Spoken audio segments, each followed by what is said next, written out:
जय हिंद फ्रेंड्स, आप सभी का एसएससी ऑफिशियल 2 के यूट्यूब चैनल में स्वागत है।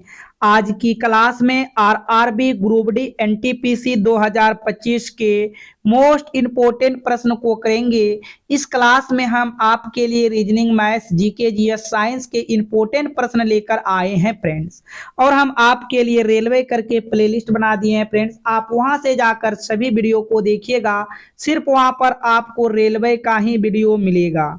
और फ्रेंड्स, आप यदि फोन को रोटेट करते हो तो आपको काफी अच्छे अच्छे क्वेश्चन नजर आएंगे, बड़ा बड़ा फ्रेंड्स जगह भी दिखाई देगा। इसलिए आप फोन को जरूर रोटेट करके देखिएगा। यदि आपका इस तरह से फोन है तो आप इनको रोटेट करके इस तरह से फोन को जरूर कर लीजिएगा। तो चलिए आज की क्लास को हम सभी शुरू करते हैं।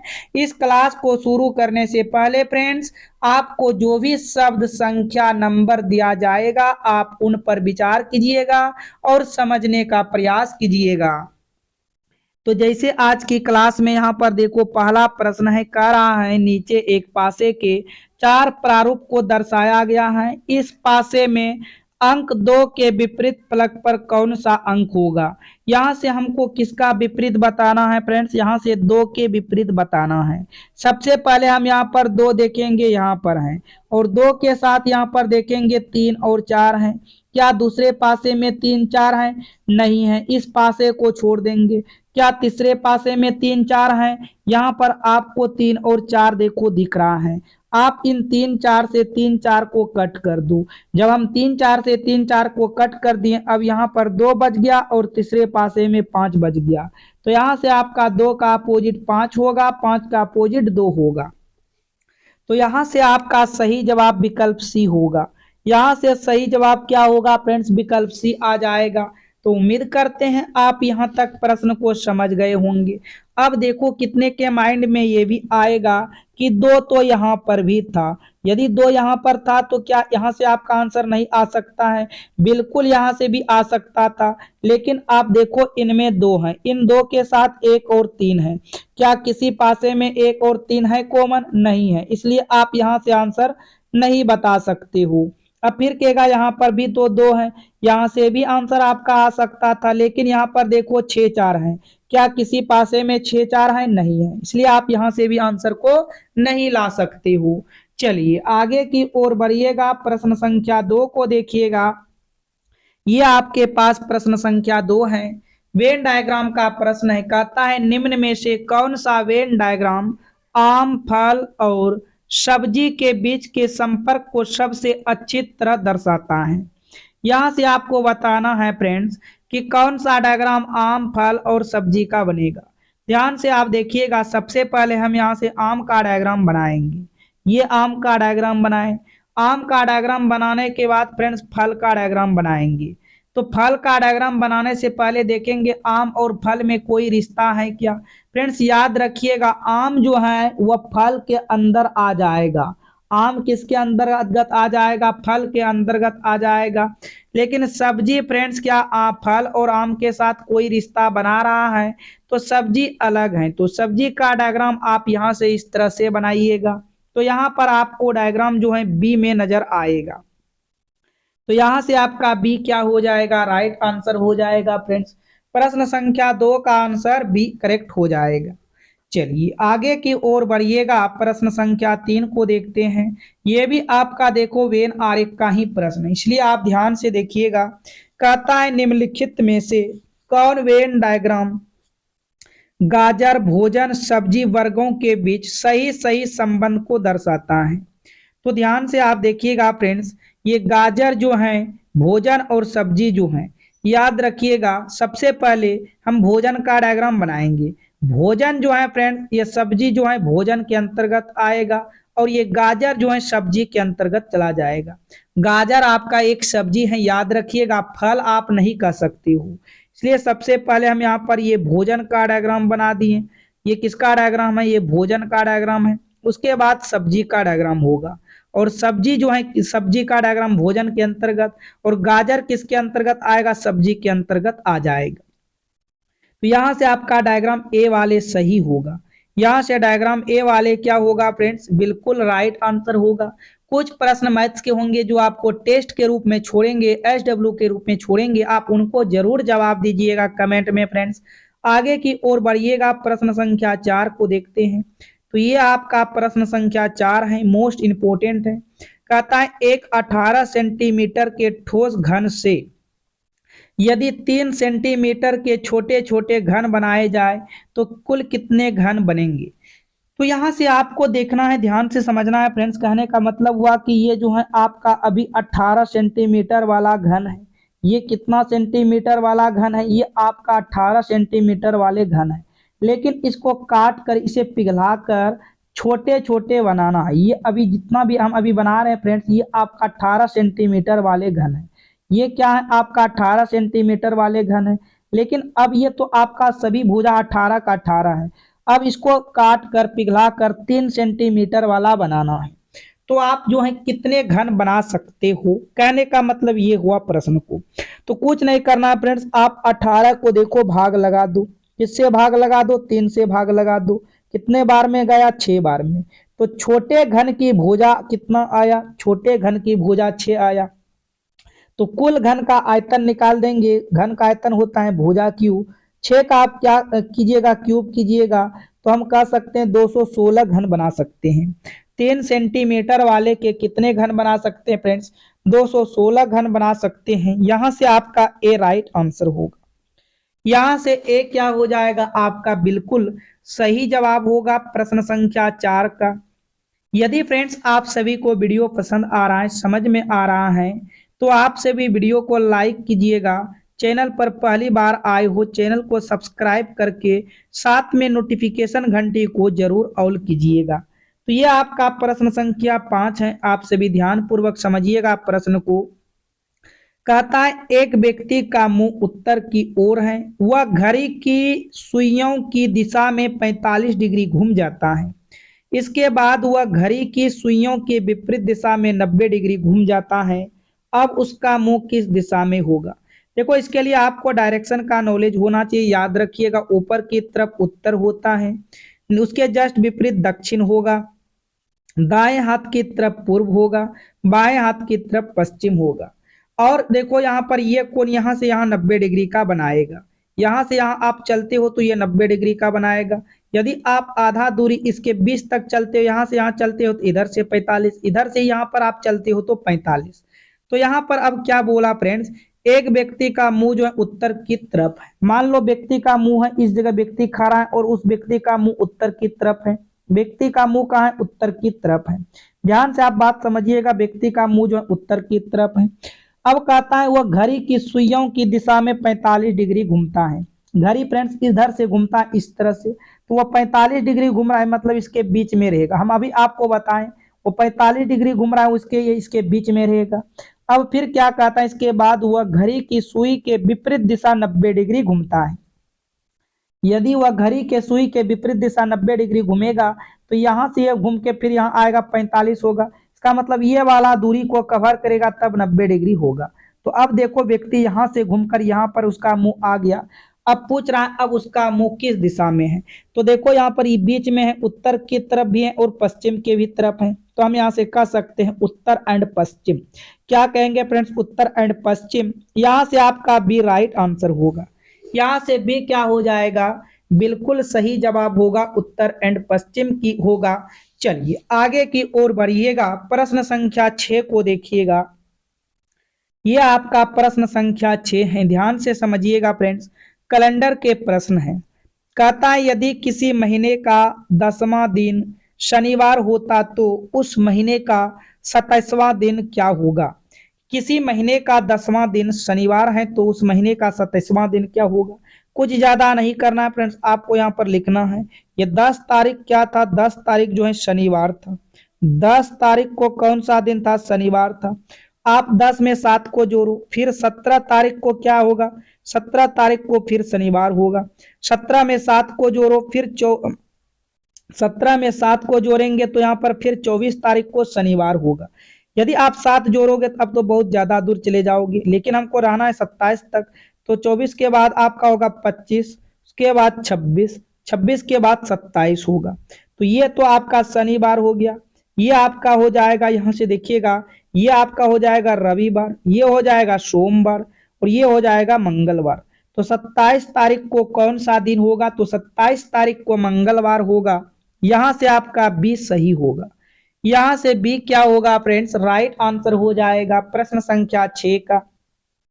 उम्मीद करेंगे आप यहां तक प्रश्न को समझ चुके हो। आगे की ओर चलिएगा। प्रश्न संख्या 7 को ध्यान से समझिएगा फ्रेंड्स। देखो कहता है कौन सी उत्तर आकृति में प्रश्न आकृति के विशिष्ट तत्व विद्यमान है। आपको सेम फिगर देखना इसी तरह से कौन सा विकल्प में है। तो सबसे पहले यहाँ पर देखेंगे फ्रेंड्स, यहाँ पर देखो ये 3 गो चल रहा है लगातार, लेकिन विकल्प ए में आपको कहीं भी दिखाई दे रहा है फ्रेंड्स। विकल्प ए में कहीं भी दिखाई नहीं दे रहा है तो विकल्प ए होगा।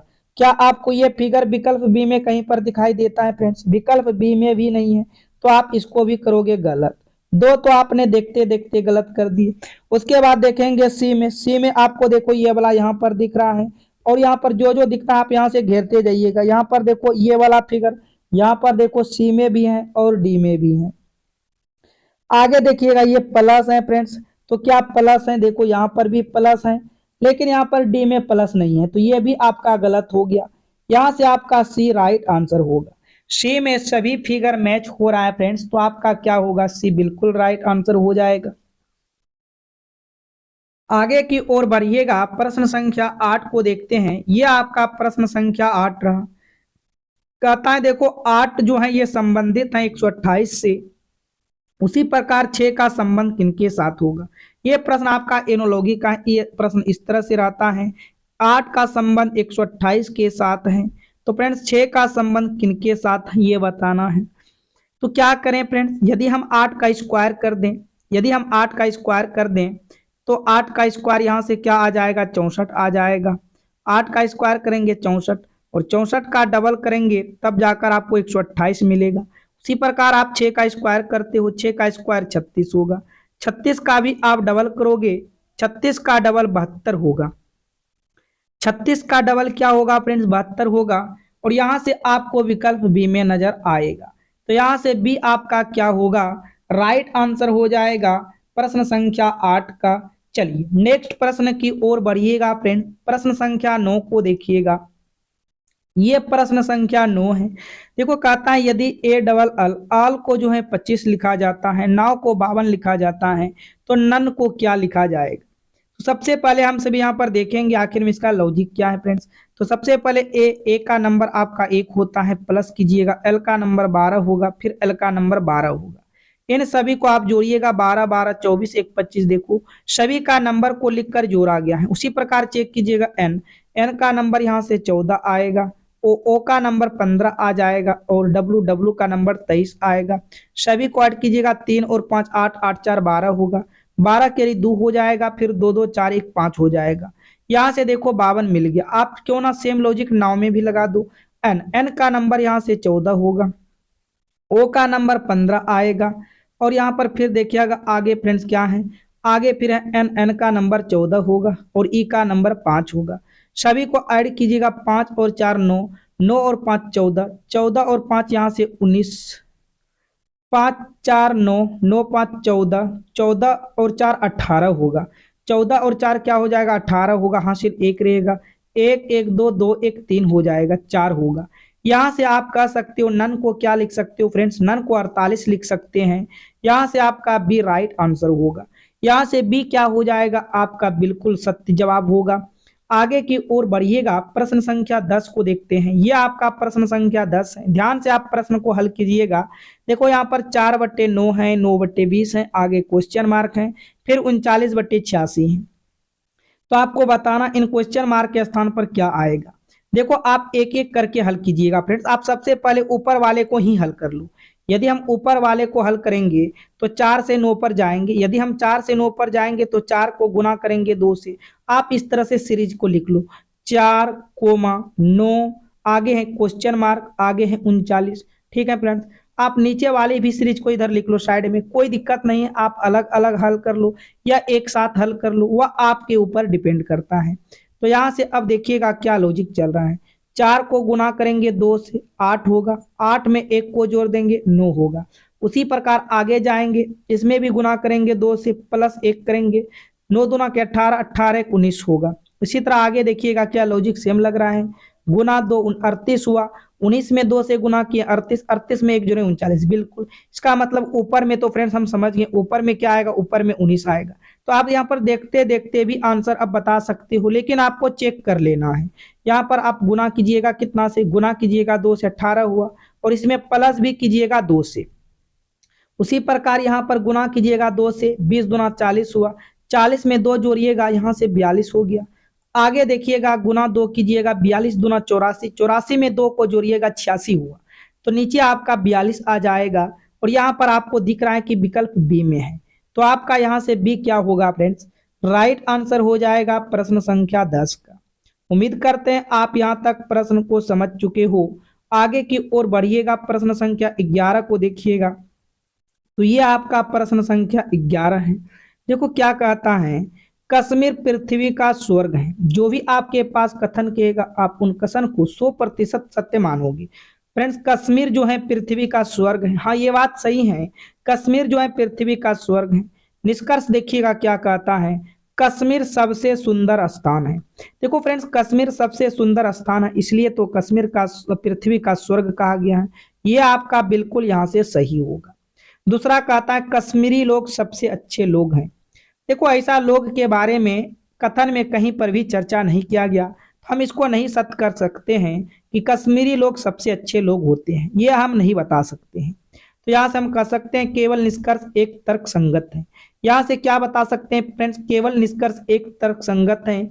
यहाँ से आपका विकल्प ए राइट आंसर होगा। यहाँ से विकल्प ए क्या होगा, बिल्कुल सही जवाब होगा। आगे की ओर बढ़िएगा, प्रश्न संख्या 12 को ध्यान से देखिएगा। कथन कहता है फ्रेंड्स, कथन में दिया गया है, मेज पर रखा कॉफी का कप बहुत गर्म है। ठीक है, मेज पर रखा कॉफी का कप बहुत गर्म है। अब देखो यहाँ पर धरनाए कहता है, कप में चाय है। देखो फ्रेंड्स, कप में चाय की तो बात कहीं पर भी नहीं कहा गया, वहां कॉफी का बात कर रहा है, यहाँ चाय का बात कर रहा है। ये धारणा आपका गलत होगा। दूसरा कहता है, कप टेबल पर है। हाँ, यह बात सही है, कप जो है फ्रेंड्स मेज पर है, मेज पर रखा है या टेबल पर रखा है। यह बात आपका सही है कि कप टेबल पर है, कप जो है टेबल पर है। हम यहाँ कह सकते हैं केवल 2 अंतर्निहित है। क्या कह सकते हैं फ्रेंड्स, केवल 2 अंतर्निहित है। यहाँ से आपका सी वाले राइट आंसर होगा। उम्मीद करेंगे आप यहाँ तक प्रश्न को समझ चुके हो। आगे की ओर चलिएगा, प्रश्न संख्या 13 को देखिएगा ध्यान से। ये आपके पास प्रश्न संख्या 13 है। दिए गए अक्षरों के क्षैतिज दर्पण रखने पर दर्पण प्रतिबिंब कैसा दिखाई देगा। देखो, अब कितना को ये पता नहीं कि क्षैतिज क्या होता है। फ्रेंड्स, आपसे कभी भी उदग्र पूछे, उदग्र आपको एकदम सीधा लाइन देना है। यदि आपको उदग्र पूछे, उदग्र इस तरह से सीधा लाइन देना है। तिर्यक पूछे तो तिर्यक आपको इस तरह से देना है, और क्षैतिज पूछेगा तो क्षैतिज आप इस तरह से देगो। जल दर्पण प्रतिबिंब, जो कि जल प्रतिबिंब होता है, तो यहाँ से क्षैतिज पूछा है तो क्षैतिज का मतलब हुआ आपको इसके नीचे लगाना है। क्षैतिज का मतलब इसके नीचे लगाना है। तो सबसे पहले आपका पी जो है, पी आपका इस तरह से होगा फ्रेंड्स, इस तरह से पी होगा।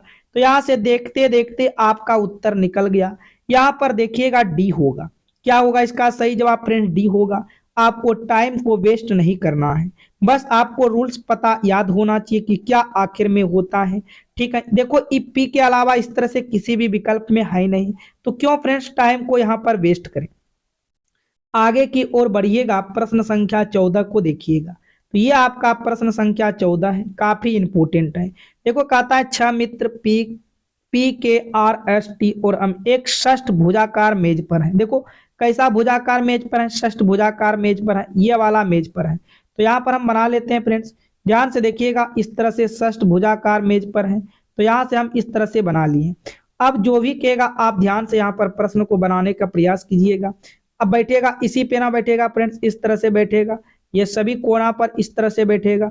और जब कुछ ना कहा जाए तो सभी का मुख जो है किधर है, चारों ओर केंद्र की ओर मुख करके बैठे। अच्छा, केंद्र की ओर चारों ओर मुख करके बैठे हैं, यानी कि अंदर की तरफ मुख करके बैठे हैं। ठीक है फ्रेंड्स, केंद्र अंदर की ओर होता है। अब प्रश्न को पढ़िएगा और जवाब दीजिएगा। बोला पी एम के बाएं दूसरा है। जहां पर भी आपको बैठाने का मन करे, पी और एम को बैठा लो, एक को पहले। पी जो है अम के बाएं है, तो यदि हम अम को यहाँ पर बैठाएंगे तो अम का बायां ये हो जाएगा दूसरा। यहाँ पर आपको बैठा लीजिएगा फ्रेंड्स, क्योंकि सभी अंदर की ओर देख रहा है, ठीक है। पी अम के बाएं दूसरा है। आगे कहता है के आर और अस का पड़ोसी है। फ्रेंड्स के जो है आर और अस का पड़ोसी है, इसका मतलब हम के को यहाँ पर बैठाएंगे, यहाँ पर अस को बैठा लेते हैं, यहाँ पर आर को बैठा लेते हैं। ये दोनों अभी चेंज भी हो सकता है, ऐसा फिक्स जगह नहीं है, लेकिन के आपका हमेशा उसी जगह रहेगा। के जो है आर और एस का पड़ोसी है। आगे कहता है टी अस के बाएं दूसरा है। फ्रेंड्स टी जो है अस के बाएं दूसरा है, तो यदि अस अंदर की तरफ है तो अस का बायां किधर होगा, अस का बायां दूसरा, तो ये आ जाएगा। इसका मतलब ये स्थिति आप यहाँ से चेंज करोगे, यहाँ पर आपको आर को बैठाना है, यहाँ पर एस को बैठाना है। अब बोला टी जो है अस के बाएं दूसरा है, अस के बाएं दूसरा यहाँ पर हो जाएगा। अंदर की सब तरफ सभी देख रहा है तो अस के बायां दूसरा इस जगह हो जाएगा। तो हम यहाँ पर किसको बैठा लेंगे, यहाँ पर टी को बैठा लेंगे। तो सभी व्यक्ति बैठ चुके हैं फ्रेंड्स। तो पूछ रहा है कि के बाएं चौथा कौन होगा, के बाएं चौथा कौन होगा। तो फ्रेंड्स के यदि अंदर की तरफ देख रहा है तो के का बायां इधर से होगा, तो के का बायां चौथा पूछा है, ये आपका होगा पहला, ये दूसरा, ये तीसरा और ये चौथा। तो के का बायां चौथा पी होगा। के का बायां चौथा कौन होगा फ्रेंड्स, पी होगा। यहां से आपका सी राइट आंसर होगा। के का बायां चौथा कौन हो जाएगा, पी हो जाएगा। तो उम्मीद करते हैं फ्रेंड्स आप सभी प्रश्न को समझ चुके हो। आगे की ओर बढ़िएगा, प्रश्न संख्या 15 को देखिएगा। तो ये आपका प्रश्न संख्या 15 है। निम्न आकृति में त्रिभुज की संख्या कितनी है। आपको इनमें से बताना है फ्रेंड्स त्रिभुज की संख्या कितनी है। आपको हम कई बार बताए हैं फ्रेंड्स। आप सबसे पहले इस तरह से एक त्रिभुज को हम दे रहे हैं आपके पास, छोटा सा त्रिभुज। यदि आपसे पूछ लिया जाए इनमें से त्रिभुज की संख्या, आपको एक दिखाई देगा। और इस तरह से आपको यदि कभी भी त्रिभुज दे दे फ्रेंड्स और आपसे इसमें त्रिभुज पूछे तो यहाँ पर नंबर डालिएगा 1 और 2, जितने भी नंबर होगा सभी नंबर को ऐड करके जोड़ दीजिएगा तो वो त्रिभुज की संख्या आ जाएगा। तो उसी प्रकार यहाँ पर भी क्या करना है, नंबर डालना है। यहाँ पर देखिएगा 1 2 3 4 5 और 6, और यहाँ पर क्या लिखिएगा, 6 लिखिएगा। सभी नंबर को यहाँ से ऐड कीजिएगा friends, 1 plus 2 plus 3 plus 4 plus 5 plus 6 और बराबर में लिखिएगा 6 और 5 11, 11 4 15, 15 3 18, 18 2 20, 20 1 21। यहाँ से टोटल 21 त्रिभुज होगा। जोड़िएगा 6 और 5 11, 11 4 15 3 18 2 20 1 21। टोटल इसमें से त्रिभुज की संख्या 21 होगा। टोटल त्रिभुज की संख्या कितना होगा फ्रेंड्स, 21 होगा। यहाँ से आपका विकल्प ए राइट आंसर हो जाएगा। तो उम्मीद करेंगे आप सभी प्रश्न को समझ चुके हो फ्रेंड्स। अभी तक आपने वीडियो को लाइक नहीं किए हैं, वीडियो को लाइक कीजिएगा। चैनल पर पहली बार आए हो चैनल को सब्सक्राइब करके नोटिफिकेशन घंटी को ऑल कीजिएगा फ्रेंड्स। चलिए अब हम बढ़ेंगे जीके जीएस साइंस के प्रश्न की तरफ। और फ्रेंड्स आपका क्लास का टाइम टेबल याद रखिएगा, आप लाइव डेली जुड़ सकते हो 5 AM 11 AM और 7 PM पर फ्रेंड्स क्लास आप जुड़ सकते हो। इन 3 क्लास के साथ आप सभी को डेली जुड़ना है। तो ये रहा पहला प्रश्न जीके जीएस का, ध्यान से आप समझिएगा, ध्यान से आप प्रश्न का आंसर कीजिएगा फ्रेंड्स। आपके पास 4 विकल्प रहेगा, हम डायरेक्ट यहाँ पर आंसर का चयन करेंगे। अब देखो पहला प्रश्न क्या कह रहा है, कहता है शूटिंग गार्ड शब्द का प्रयोग निम्नलिखित में से किससे संबंधित है। तो फ्रेंड्स इसका सही जवाब होगा बास्केटबॉल से संबंधित है। किसके साथ संबंधित है, बास्केटबॉल से संबंधित है। यहाँ से आपका विकल्प ए राइट आंसर होगा। यहाँ से विकल्प ए क्या होगा, बिल्कुल सही जवाब होगा। आगे की ओर बढ़िएगा, मैराथन दौड़ की दूरी कितनी होती है। फ्रेंड्स मैराथन दौड़ की दूरी होती है 42.195 किलोमीटर। यहाँ से आपका सी राइट आंसर होगा। मैराथन दौड़ की दूरी कितनी होती है, 42.195 किलोमीटर। चलिए आगे की ओर बढ़िएगा, देखिएगा प्रश्न संख्या 3 को। निम्नलिखित में से बांग्लादेश का राष्ट्रीय खेल कौन सा है। फ्रेंड्स बांग्लादेश का राष्ट्रीय खेल है कबड्डी। यहाँ से आपका विकल्प भी क्या होगा, राइट आंसर होगा। और यहाँ पर फ्रेंड्स खो खो में खिलाड़ियों की संख्या 9 होते हैं, कबड्डी में खिलाड़ियों की संख्या 11, क्रिकेट में खिलाड़ियों की संख्या 11, बॉक्सिंग में फ्रेंड्स खिलाड़ियों की संख्या 1 होते हैं। आप इन सभी को नोट कीजिएगा क्योंकि आपके एग्जाम में ये सभी भी पूछे जाते हैं। नेक्स्ट प्रश्न की ओर बढ़िएगा, 4 नंबर को देखिएगा फ्रेंड्स। शतरंज के एक बोर्ड में कितने वर्ग या खाने होते हैं? तो शतरंज के एक बोर्ड में कितने वर्ग या खाने होते हैं? तो 64 होते हैं। यहां से आपका डी क्या होगा फ्रेंड्स? राइट आंसर होगा 64। नेक्स्ट प्रश्न की ओर चलिएगा, 5 को देखिएगा। भारत में चकबंदी अधिनियम सर्वप्रथम कहां पर लागू किया गया था? तो फ्रेंड्स ये उत्तर प्रदेश में लागू किया गया है। यहां से आपका ए क्या होगा? राइट आंसर होगा उत्तर प्रदेश। अगले प्रश्न की ओर बढ़िएगा, भारत में योजना आयोग का गठन कब किया गया था? फ्रेंड्स भारत में योजना आयोग का गठन 1950 में किया गया है। यहां से आप सभी का सी राइट आंसर हो जाएगा। आगे की ओर बढ़िएगा, सिख गुरु अर्जुन देव किसके शासन काल में थे? इसका राइट आंसर होगा जहांगीर शासन काल में। यहां से बी क्या होगा? राइट आंसर हो जाएगा जहांगीर शासन काल। आगे की ओर बढ़िएगा, मेघालय का लोक नृत्य कौन है? तो फ्रेंड्स मेघालय का लोक नृत्य लाहो है। यहां से ए राइट आंसर होगा, मेघालय का लोक नृत्य लाहो। आगे की ओर चलिएगा, कह रहा है लोक नृत्य तरंग मेल निम्नलिखित में से किस राज्य से संबंधित है? तो फ्रेंड्स ये जो है गोवा राज्य से संबंधित है। यहां से आपका डी राइट आंसर हो जाएगा, गोवा राज्य। अगले प्रश्न की ओर चलते हैं, अर्जुन पुरस्कार की नगद राशि क्या है? तो अर्जुन पुरस्कार की नगद राशि आपका यहां से होगा 15 लाख है। यहां से सी आपका क्या होगा? राइट आंसर हो जाएगा। आगे की ओर चलिएगा फ्रेंड्स, देखिएगा 11 नंबर को, निम्नलिखित में कौन सा पुरस्कार केवल साहित्य से संबंधित है? तो ज्ञानपीठ का पुरस्कार जो है फ्रेंड्स ये केवल साहित्य से संबंधित है। यहां से विकल्प ए राइट आंसर होगा। अगले प्रश्न की ओर बढ़िएगा, निम्न में से कौन भारत का मार्टिन लूथर कहलाता है? फ्रेंड्स ये जो है स्वामी दयानंद सरस्वती कहलाता है। कौन कहलाता है? स्वामी दयानंद सरस्वती। यहां से आपका विकल्प ए राइट आंसर होगा। नेक्स्ट प्रश्न की ओर बढ़िएगा, सर्वेट ऑफ इंडिया सोसाइटी की स्थापना किसने की थी? फ्रेंड्स ये क्या था? गोपाल कृष्ण गोखले ने। यहां से सी क्या होगा? राइट आंसर होगा गोपाल कृष्ण गोखले। अगले प्रश्न को ध्यान पूर्वक देखिएगा, निम्नलिखित में से कौन सी पुस्तक सचिन तेंदुलकर द्वारा लिखी गई है? तो फ्रेंड्स इसका राइट आंसर आएगा प्लेइंग इट माई वे। क्या होगा? प्लेइंग इट माई वे। यहां से बी आपका बिल्कुल सही जवाब होगा। आगे की ओर चलिएगा, भारत के किस राज्य में राष्ट्रीय जल की क्रिया संस्थान है? तो इसका राइट आंसर होगा गोवा में।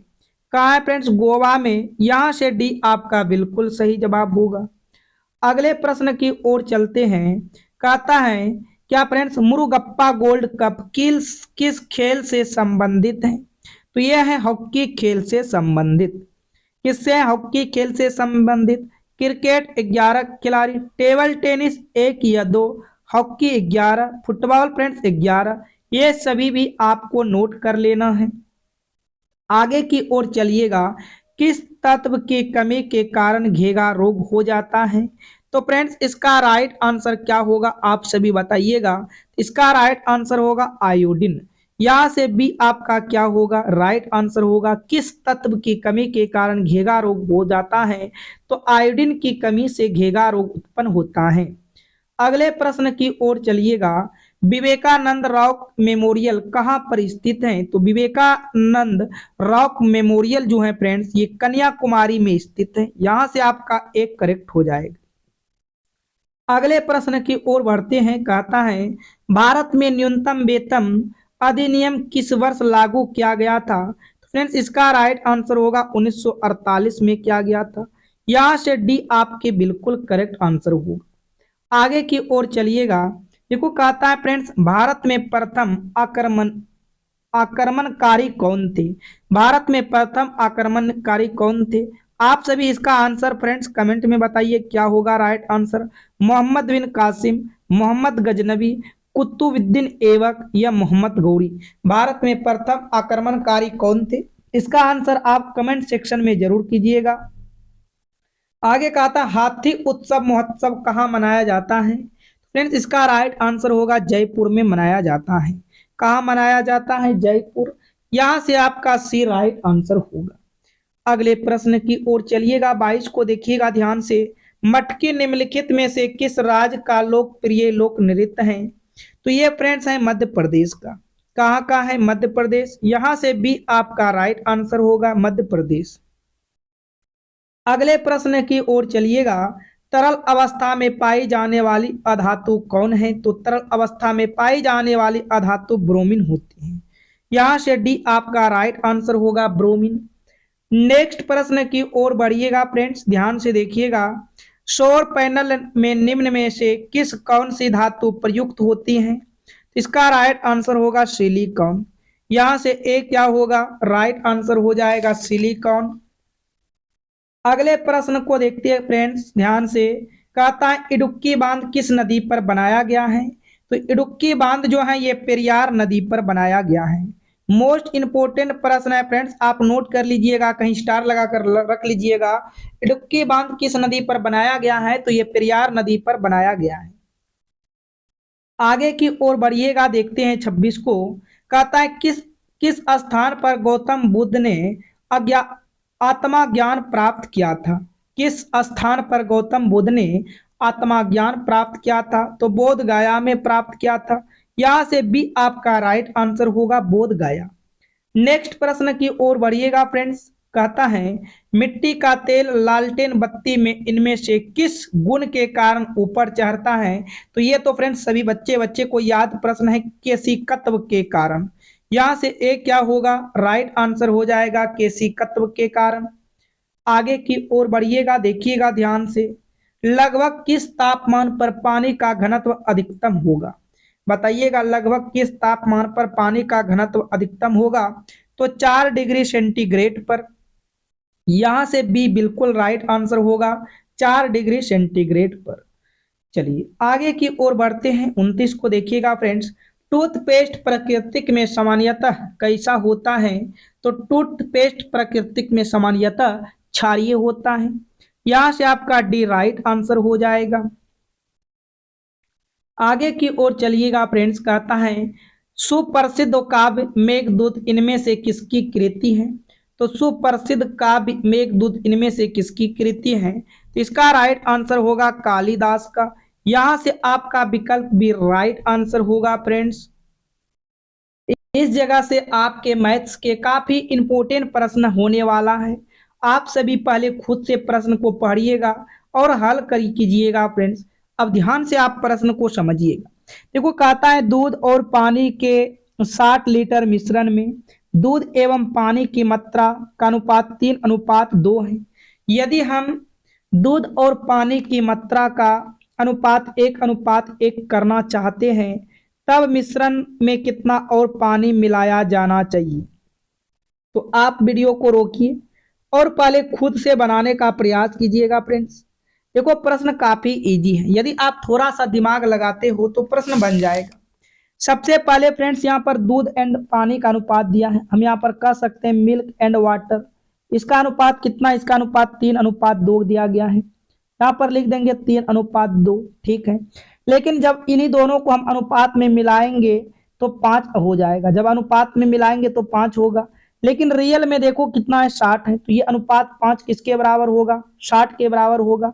अनुपात 1 का मान कितना आएगा? अनुपात 1 का मान 12 आ गया। तो यहां से हम कह सकते हैं दूध कितना होगा फ्रेंड्स? दूध आपका 12 तिया के 36 आ जाएगा। यहां से कह सकते हैं पानी कितना हो जाएगा? 12 दूना के 24 हो जाएगा। अब इस जगह आपको मेन ये समझना है फ्रेंड्स, आपको अनुपात करना है 1:1 और आपको क्या चीज यहाँ पर मिलाने का बात कर रहा है? पानी मिलाने का बात कर रहा है। यदि पानी मिलाने का बात कर रहा है तो दूध को आप कुछ नहीं करना है, दूध को ज्यों का त्यों छोड़ देना है। अब आपके पास पानी ऑलरेडी 24 पहले से था, अब हमको 24 से 36 पर जाना है। यदि हम इनमें 12 को जोड़ देंगे तो क्या ये 36 नहीं हो जाएगा? अब देखो पानी भी 36 और दूध भी 36, 36 36 यहाँ से कट जाएगा तो क्या होगा? 1:1 होगा कि नहीं होगा फ्रेंड्स? बिल्कुल 1:1 होगा। तो आप कितना पानी मिला रहे हो? तो आप कहेंगे 12 लीटर पानी मिला रहे हैं। कितना पानी मिला रहे हो फ्रेंड्स? 12 लीटर पानी मिला रहे हो। यहाँ से आपका डी राइट आंसर होगा। यहाँ से डी क्या हो जाएगा? बिल्कुल सही जवाब होगा। किसी प्रकार का कोई प्रॉब्लम यहाँ तक नहीं आना चाहिए फ्रेंड्स। उम्मीद करेंगे आप यहाँ तक प्रश्न को समझ चुके हो। आगे की ओर बढ़िएगा। प्रश्न संख्या 2 को देखिएगा ध्यान से। ये प्रश्न आपको फ्रेंड्स हम SW के रूप में देंगे, क्योंकि इस टाइप के प्रश्न हम बहुत कराए हैं। आप सभी इसका आंसर कमेंट में दीजिएगा। प्रश्न आप सभी रोक कर ध्यान से पढ़िएगा और तब जाकर इसका आंसर कीजिएगा। चलिए हम देखते हैं प्रश्न संख्या 3 को। तो ये प्रश्न संख्या 3 है, काफी इंपॉर्टेंट है। आप ध्यान से प्रश्न को पहले समझिएगा। देखो प्रश्न आप पढ़ते नहीं हो और आप प्रश्न छोड़कर भागने लगते हो फ्रेंड्स। आप पहले प्रश्न को पढ़ो, क्या कह रहा है प्रश्न। देखो कहता है सोना पानी से 19 गुना भारी है। सोना जो है पानी से 19 गुना भारी है और तांबा पानी से 9 गुना भारी है। पानी से 15 गुना भारी मिश्र धातु बनाने के लिए इन धातुओं को किस अनुपात में मिश्रित किया जाना चाहिए? आपने एक चीज यहां पर गौर किया होगा फ्रेंड्स, ये 15 जो है 15 मिश्र धातु है। 15 क्या है? मिश्र धातु। मिश्र धातु का मतलब हुआ कि सोना और पानी दोनों को मिश्रित करके 15 गुना किया गया है। तो यहां से एलिगेशन रूल्स लगेगा। एलिगेशन रूल्स क्या कहता है फ्रेंड्स? आपका यहाँ पर सोना क्या है? सोना 19 गुना है, ठीक है। उसके बाद पानी क्या है? पानी 9 गुना है। मिश्रण को आप हमेशा बीच में रखिएगा। मिश्रण आप 15 को बीच में रखिएगा। अब इस तरह से आपको लाइन खींचना, इस तरह से लाइन खींचना है। इधर आप 15 में से 9 को घटा दो, इधर 15 में से 9 को घटा दो, यहाँ 6 आएगा बड़े में से छोटे को। इधर 19 में से 15 को घटा दो, इधर आपका 4 आ जाएगा। यहाँ से फ्रेंड्स आपको कटिंग करना है। 2 से कटिंग करेंगे, 2 तिया के 6 होगा, 2 दूना के 4 होगा। तो फ्रेंड्स हमको यहाँ पर किस धातु के किस अनुपात में मिलाना होगा? तो 3:2 के मिलाना होगा। तो 3:2 देखो किसमें है? तो आप कहेंगे 3:2 डी में है। 3:2 किसमें है फ्रेंड्स? तो 3:2 जो है डी में है। तो आपका राइट आंसर यहाँ से डी होगा। डी क्या होगा? बिल्कुल करेक्ट आंसर हो जाएगा। चलिए आगे की ओर बढ़िएगा। प्रश्न संख्या 4 को देखिएगा। उम्मीद करेंगे आप यहाँ तक प्रश्न को समझ चुके हो। ध्यान से आप प्रश्न को समझिएगा। कहता है किसी परीक्षा में 17 विद्यार्थी का औसत अंक 71 थे। ठीक है फ्रेंड्स, किसी परीक्षा में जो है 17 विद्यार्थी था और उसका औसत अंक देखा गया तो 71 था, किंतु बाद में पता चला कि एक विद्यार्थी ने अंक गलती से 56 के बजाय 65 लिखे हैं। देखो फ्रेंड्स, लिखना चाहिए था 56 लेकिन लिख दिया 65, तो उसने ज्यादा लिख रहा है ना। कितना ज्यादा लिख रहा है? तो आप कहेंगे ज्यादा 9 लिख रहा है। तो इसी आप ज्यादा 9 को क्या करो, आप 65 में से 9 को घटाएंगे तब ना 56 आएगा। तो आप यहां से माइनस कर दो 9। क्या करेंगे? माइनस कर देंगे 9, क्योंकि वो ज्यादा लिख रहा है इसलिए हम माइनस कर रहे हैं। फिर कहता है एक दूसरे विद्यार्थी ने 50 के बजाय 24 लिखे। देखो अब की बार इस विद्यार्थी ने क्या क्या? कम लिख दिया। तो फ्रेंड्स कम लिख रहा है, उसको लिखना चाहिए था सही अंक, लेकिन उसने कम लिख रहा है। कितना कम लिख रहा है? आप उनको भी घटा दीजिएगा। तो यहाँ पर 50 में से 24 घटा देंगे, लेकिन यहाँ पर आपका आएगा ऐड, क्योंकि कम लिख रहा है। 24 में उस संख्या को जोड़ेंगे तब तो फ्रेंड्स यहाँ पर 50 पूरेगा। तो यहाँ पर कितना कम लिखा है? 10 में से 4 जाएगा 6 होगा, 4 में से 2 जाएगा 2 होगा। 24 कम लिख रहा है, सॉरी 26 कम लिख रहा है। तो हम क्या करेंगे? 26 में 24 को जोड़ेंगे तब तो 50 पूरेगा। ठीक है, अब यहां से देखो कितना का अंतर, अब यहाँ पर अब हल कर लो। 26 में से 9 घटा लो, 26 में से 9 घटाएंगे तो क्या होगा फ्रेंड्स? 17 होगा। यानी कि ये 17 जो है 17 औसत का और फिर अंक है। तो फ्रेंड्स यहाँ पर ये 17 है। स्टूडेंट कितना था? 17 था। आप इन स्टूडेंट से इसमें भाग लगा दो, तो यानी कि प्रत्येक का औसत अंक 1 में वृद्धि होगा। 1 में क्या होगा? वृद्धि होगा। पहले 71 थे, अब आप 71 में 1 को जोड़ दो। जब 71 में 1 को जोड़ते हैं तो अब सही औसत अंक आपका 72 होगा। तो सही औसत अंक क्या होगा? 72 हो जाएगा। यहां से आपका सी राइट आंसर होगा। सी क्या होगा? यहां से राइट आंसर होगा। उम्मीद करेंगे फ्रेंड्स आप सभी प्रश्न को समझ चुके हो। यदि आप सभी प्रश्न समझ चुके हो तो फ्रेंड्स आज की क्लास को हम यहीं समाप्त करेंगे। जितने भी आपके पास स्टडी ग्रुप हैं फ्रेंड्स, उन सारे ग्रुप में आप वीडियो को शेयर जरूर कीजिएगा, ताकि फ्रेंड्स आपके आने वाले एग्जाम के लिए तैयारी हो सके। तो आज की क्लास कैसा रहा फ्रेंड्स, आप सभी कमेंट में कमेंट करके बताइएगा। और आपने कितने प्रश्न हल किए। आपको टोटल हम 2 प्रश्न होमवर्क दिए हैं फ्रेंड्स। एक प्रश्न जीके जीएस में दिए हैं और एक प्रश्न मैथ में दिए हैं, जिसका आंसर आप सभी को कमेंट कीजिएगा। और हमें उम्मीद और आशा है कि फ्रेंड्स आप सभी जरूर कमेंट करो। तो चलिए आज की क्लास को इसी जगह समाप्त करता हूँ। Thank you, all the best.